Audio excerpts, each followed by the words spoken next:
ए भैया काहे उदास वाला हो? का कोही रे देखना बड़ी लाइन लागल बा। लाइन लगल बा तो दा ना तू है भिरिया में दल दहा दो। उजा जल चढ़ता कि भांग चढ़ता?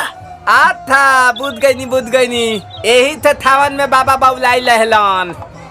अरे तो एकर कोनो उपाय बा? बानू इनता ते दो थल दली पियावे ते परी। का रे? अब थू ना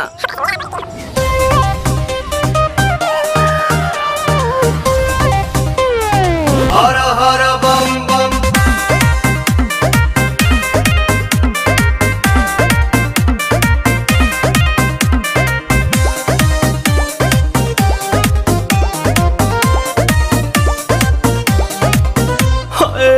टेंशन में रहतानी काहे भोले दानी अभांगा जा छोड़ दी साफा लइकन के कहल मानी ताजा ताजा लाइल बानी अखिया खोली देख ली ना पीली पुदीना पुदीना पीली पुदीना पीली पुदीना सावन भरही असो भंगिया के बिना। रे बबिया ना पिहन का रे? लोता ना भैया हम पियावा तनी। हाँ हाँ पिया।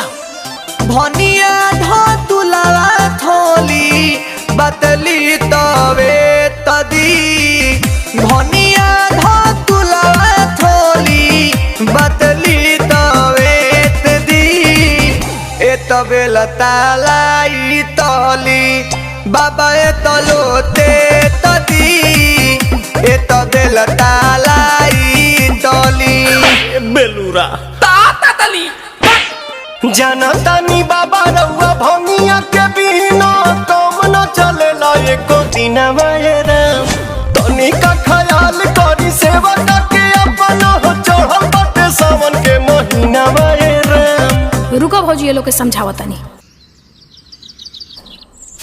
ले दादा अरे झूठो के भीड़ बाड़ा कइले हो सभे के बाड़ा झुरइले हो झूठो के भीड़ बाड़ा कइले हो सभे के बाड़ा झुरइले हो तोहर बिगड़ल काम बन जाई छन भर में बाबा के शहर में जादेव घर में बाबा के शहर में जादेव घर में बाबा के शहर में। ये बतिया ढंग से ना बोल तू। जाना जल्दी। पुदीना